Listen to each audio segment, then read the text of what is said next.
سلام كميت صنحو فتوات تخاتتلتي نلوم روع 2026 زدالو حدش زيناتات بزلكم قريبا يخو نمكتتالكم يعدب فلما كندنا تتاتو ودب حوحات بزلوم علتزي نصومدو زوصوتو مغلصي زملكتن اب سمين ولو امونغو فانون مكلاكيان زكايد زلو وق زملكتن حرا مريت ن مكلاكيا دغيفو اولع الفانو زوصحو زلو متقعتي زملكتن ركب حزبتا تግራይን ኤርትራን ንመንግስት ብልጽግና ክንደየናይ ሻቅሎት ኮይኑዎ ከም ዘሎ ዝብል ዝወጽ ሓድሽ መግለጽ ዝምልከትን ሚኪ ትግራይ ንግዚያው ምምሕዳር ሌተናል ጀነራል ታደሰ ወረደ ዝሃዎ ዓጸፋው ግብረ መልስ ዝምልከትን ዚአቶምን ካልኦትን ናይ ዝዕለት እዚ ካልኦት ሓድሽ ዝርዝር ዜናታት حزنالكم قريبنا نينا نشانالنا حدش زخونكم سبسكرايب بمغار از فيديو زي اسكعمو داتا تكتاتلوو بخبري نعدمكم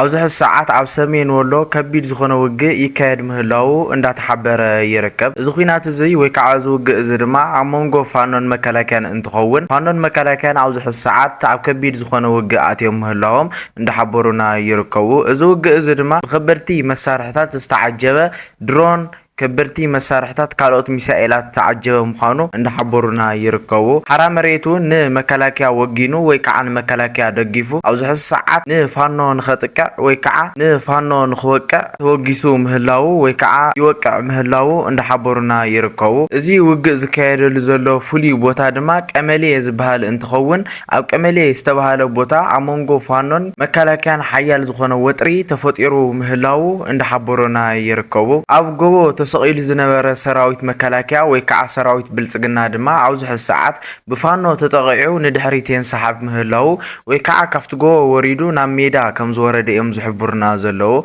از غداي زون بوغن تግራይን ኤርትራን እቲ ዝሕጉስ ብስራት ኮይኑ ተረኺቡ እንሄ በኻሊ ወገን ድማ መንግስት ብልጽግና ንመከላከያ ይኹን ንሓራ መሬት عوزح الساعات ንትዲኤፍ ተሳሃይትኩም ከይትንኽእዎ ዝብል መልእኽቱን እንዳመሓላለፈ ይርከብ እዚ መልእኽቲ ድማ ርግጽ ወይከዓ ጥብቕ ዝበለ ملأختي انتخون قليل كم زي كونون عند حبرنا يركو استي بفيديو تحجز حبريتان هنا اتحبريتان السلمة ستالين قبر سلاسي يحزو وزوص حبريتاي استي كم سعب نكاتتل مان يوم سلبجم اسل قبو قداي نغراشونا قبو زاري كبد يالو وغيانا يلالو سمين ولو በጣም ከባድ ውጊያ እየተካሄደ ነው በድሮን ነው በመካናይዝ በመድፍ ነው እየተዋጋ ያለው በዛ አጋጣሚ ጌታቸው ታጣቂዎች የሚባሉት አፋር ወደዛ ሄዱና አግዙ ተብሎ ወደ መከላከያ ተወስዷል ወደ መከላከያ አግዙ ተብሎ ተጠርቷል ምን ያህል እንደሄዱ አልሰማንም ግን ወደ መከላከያ ሰራዊት ተቀላቅለው ውጊያ ላይ የተሳተፉ እንዳሉ አጌነስ ፋኖ የተሳተፉ እንዳሉ ሰምተናል የቆቦ ውጊያ የተካሄደበት ዛሬ ገና ነው አመሻሽ ውጊያ ላይ ነው ያሉት ቀመሌ የሚባል ልዩ ቦታ ከተሳታትኩ ስፔሊንግ አርሙኝ እዚህ ላይ ዩቲዩብ ላይ ያላችሁ ቆቦ ቀመሌ የሚባል ቦታ አቦሆይ ጋራያ የሚባል ቦታዎች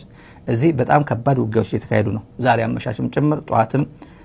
ተራሮች ላይ የነበረው የብልጽግና ጦር ተራሮች ላይ ነበር ተብሏል እና ከተራሮች የፋኖ ኃይሎች ወደ ተራራውን አስለቅቀው ሙሉ በሙሉ ወደ ሜዳ አውጥተውታል ነው የተባለውና ይሄን ከተደረገ በኋላ በድሮን ከባድ ጥቃት ያደረገ ይገኛል ብዙ ውጊያው በመድፍና በመካናይዝድ ነውና መከላከያ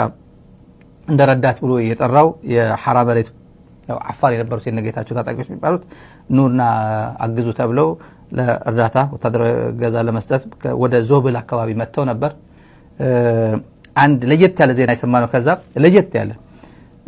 እንደምንም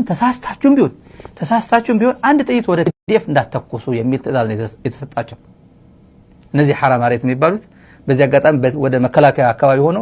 ወደ ቲዲኤፍ ከተኮሱ ማዶ ቲዲኤፍ አለ ወደ ቲዲኤፍ ከተኮሱ ነገሩ ተለኩሶ በቀጥታ ቲዲኤፍ ጥቃት ይፈጽምብን ስለሚችል ምክንያት አድርጎ ጉድ ሊያደርገን ስለሚችል ተሳስታችሁም ቢሆን እነዚህ ሐራ መሬት የሚባሉት ወደ ትግራይ ወደ ቲዲኤፍ እንዳትተኩሱ ብሎ አዛዡ መልእክት ሰጥቷቸዋል እንዳትተኩሱ ዛሬ ከዛ የሰማነው ነውና ከባድ ውጊያ ነው ይሄ በመድፍ የታገዘ በድሮን የታገዘ ነው ይሄ ሶሻል ሚዲያ ላይ ዛሬ ደግሞ ያያየው ነበር ፋርሴቡላ ተጋሩ ፋርሴቡላ ጭምር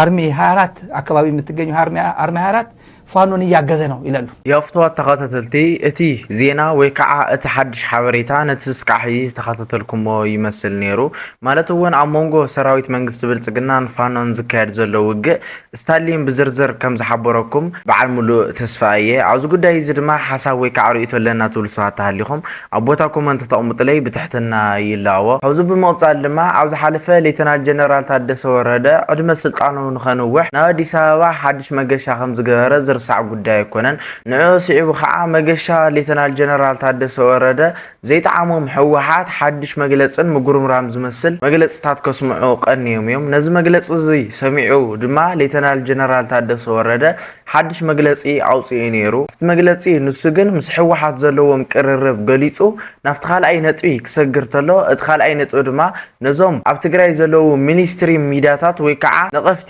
ሰበስልጣን ማሕበራዊ ሚድያ ዝሰርሑ ሰባት ኣኻልብ ኢኹም ክብል ተሰሚዑ ነይሩ እዩ። ነዚ ሰሚዖም ክድቅሱ ዘይከኣሉ ስታሊን ሃይለ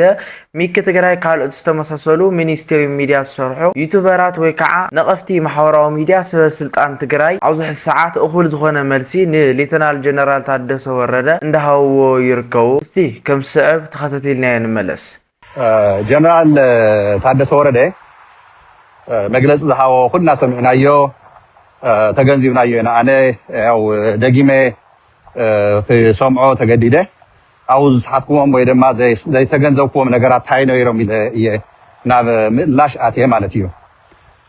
ሓደ ጀነራል ታደሰ ወረደ ካብቲ መግለጽ ዝሃበሉ ንምንታይ እዩ ከለማዓንቲ መግለጽ ሂቡ ኢለ ናብ ሕቶ ኣትለይ ማለት እዩ። ኣብቲ መግለጽ ዝሃቦ ኣኽላባት ኢሉና ኣሎ። ቃል ብቃል ኣኽላባት ረይኹም መሪራቶ ካብ ነፀዊዑ ሓደ ሰብ ኣይመፀን ኢለኩ ነጊረኩም እየ። ስለ ንቃለሶ ዘለና ግዜያዊ ምሕዳር እውን ስለ ዘይኮነ መዓልቱ ስለ ዘብቅዐ ማሕበራዊ ሚድያታትን ኣብቲ ባይታ ድማ እቶም ጀጋንና ስለ ተቃለስዎ ኣኽላባት ኢሉና እቶም ኣኽላባት ፈቲሕካ ሰደድካ እዮም ዝነውሑ ኢሉና ኣሎ። ኣነ ግን ከም ከልቢ ዝነብሕ ወይ ድማ ከም ዝብኢ እንጉይ ዝብል ጀነራል ታደሰ ወረደ እዩ። ዝብኢ ናይ ሽዋ ልኡኽ ኮይንካ ኣብ ትግራይ እትበልዖ ሰብ እትበልዖ እንስሳ የለን። ስለዚሁ ንሕና ኣኽላባት እንተይርካና ነስኻ ነየ ንስኻን ተመዋፊርካዮም ዘለኻ ኣዛብእን ንህዝቢ ትግራይ ክበልዕዎ ኣብ ዋፊርካዮም ዘለኻ ኣይንቕበልን። ኣብ መቐለ ሰብኣ ከይረ ዝበሃል ቦታ ዘለዉ ተመዛበልትና በዛብእ ተወሊዖም እዮም ህፃውንቲ። እዞም መዛብእ እዚኣቶም ሓሻኽርካ ተመሲሎም ተራእዮም ማለት እዩ። ምክንያቱ ዝወደቐ መሪሕነት ንስኻ ኣብ ዘመነ ጌታቸው ግዜያዊ ምምሕዳር ኮይንካ ኣብቲ ትሕቲኡ ምክትል ማለት እየ ኮይንካ ናይ ፀጥታ መራሒ ኮይንካ ዝኩሉ ስቃይ መከራ ትግራይ እናተካየደ ሕጊ ንኸይኽበር ኮነ ኢልካ ህዝቢ ትግራይ ክርበሽ ህዝቢ ትግራይ ክብተን ጻድቃን ጌታቸው እናባልና ንኣኻ ከም ምንም ሓጢኣት ዘይብልካ ከም ሕማቕ ዘይትሰርሕ ምሲልና ሓሊፍናዮ ኢና። 50 ዓመት ዘገልገል ኩሉ ኢልካ እወ ግልጊልካ ሒዝ ግን ወሪድካ ታደሰ ወረደ ንታሕቲ ከምቲ ሽምካ ወረደ ዝበሃል ታደሰ ወረደ ማለት ዝወረደ ስለዚ ወሪድካ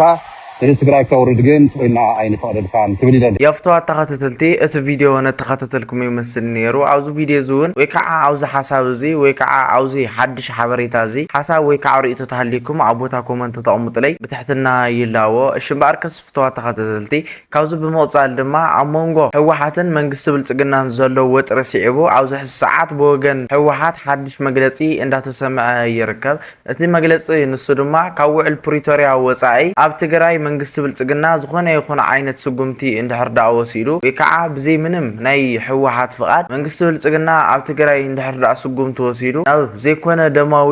ነገራት ክነኣቱ ኢና ዝብል መግለፂ እንዳውፅኡ ይርከቡ። እስቲ ንሱ ከም ስዕብ ንከታተል። ንስምምዕ ፕሪቶርያ ብዝጥሕስ ብዘይ ኣፍልጦን ተሳትፎን ሕወሓት ዝኾነ ይኹን ውሳነ መንግስቲ ኢትዮጵያ ሳዕቤን ኣለዎ ክብል ኣባል ማእከላይ ኮሚቴ ሕወሓት ተገራላይ ፍናን አብርሃ ተዛሪቡ። አባል ማዕከላዊ ኮሚቴ ሕወሓት ተገራላይ ፍናን አብርሃ ምስ ጋዜጣ ወይን ኣብ ዝገበሮ ጻንሒት ዝጠናኸረ እምበር ንድሕሪ ዝምለስ ሰላማዊ ርክብ ህዝቢ ንህዝቢ የለን ክብል ዝተዛረበ ኮይኑ መንግስቲ ኢትዮጵያ መቐፀልታትን ስምምዕ ፕሪቶርያ ብምጥሓስ ክፍጽሞም ዝጸንሑ ተግባራት ቅድሚ ስምምዕ ፕሪቶርያ ብዝወፅእ ሕግን ነቲ ስምምዕ ሙሉእ ብሙሉእ ብዝጥሕስ ሕጂ እውን በይናዊ ስጉምቲ ሹመት ይወስዶ ኣሎ ኢሉ መንግስቲ ኢትዮጵያ ስጋ ዘይብሉ ዓጽሚ ደርቢው ከም ኣኽላ በዓልና በዓልና ክንባልዓን ክንጣፋን ክንጓነጽን ዕላማኡ ዝበለ ተገራላይ ፍናን አብርሃ በይና ውሳነ ሹመቱ ነዚ ንምስላጥ ሓውንም እጓድ ዝተገበረ ሽርሒ ብምዃኑ ንሱ ኣብዚ ደርቢው ዓጽመ አይን መናጠልን ከብል ተዛሪቡ እስቲ ኣብዚ ጉዳይ ዝውን ሓሳብ ተሃሊኩም ኣቦታ ኮመንት ተቐምጡለይ ብትሕትና ይላው ዝኾነ መድሕርሕር ዘይዕንድረላ ብምስለኔ ዘይንመሓደረላ ትግራይ ተቐርባላ ዝበለ ኣባል ማእከላይ ኮሚቴ ሕወሓት ተገራላይ ፍናን አብርሃ ምስር እሰውሳነና እንረጋግጸሉ ንዘላቀ ህልውና ምስ ጎረባብትና ሓቢርና ነብረሉ ግዜ ሕጂ ኢሉ ኣባል ማእከላይ ኮሚቴ ሕወሓት ተገራላይ ፍናን አብርሃ ምስ ጋዜጣ ወይን ኣብ ዝገበሮ ጻንሒት ካብ ዘልዕሎ ነጥብታት ርክብ ህዝብን ህዝቢ ዝምልከት ኮይኑ ዝጠናኸር እምበር ንድሕሪት ዝምለስ ሰላማዊ ርክብ ህዝብን ህዝቢ የለን ክብል እዩ እቲ ማእከላይ ኮሚቴ ተዛሪቡ ዘሎ ርክብ ህዝብን ህዝቢ ንመንግስቲ ኢትዮጵያ ሓማም ርእስን ስግኣትን ኮይኑዎ ዘሎ ህዝቢ ትግራይ መሊኡ ናይ ምጥፋእ ፕሮጀክቱ ስለዝተዓናቐፈሉ ኢሉ ሰላማዊ ርክብ ህዝቢ ንኹሉ ዝጠቅም ብምዃኑ ዝጠናኸር እምበር ንድሕሪት ዝምለስ ሰላማዊ ርክብ ህዝብን ህዝቢ የለን ኣይህልውን ኢሉ ኣብ ፖለቲካ ቋሚ ፈታውን ጸላእን የለን ዓርኪ ኾነ መሓዛ መምራጽ ይከኣል ይኸውን ጎረቤት ግን ኣይትመርጽን ብምባል ምስ ህዝብታት ዓፋር ኣምሓራ ሱዳን ኤርትራን ሓዊሱ ምስ ካልኦት ደለይቲ ሰላም ህዝብታት ውሽጥን ዓድን ወፃኣን ሓባራውን ሓውነታዊ ምሕዝነት ክፍጠር ከም ዝግባእ ተዛሪቡ የፍታ ተኸታተልቲ ናይ ሎማዓንቲ ዝርዝር ዜናታት ነዚኦም ስቃዕ ዝተኸታተልኩም ይመስሉ ነይሮም ካሊእ ዝርዝር ዜናታት ዝተዓንድራኸ ብዘለኹም ይምችኹም ሰላም ኩንለይ ሰሰናዩ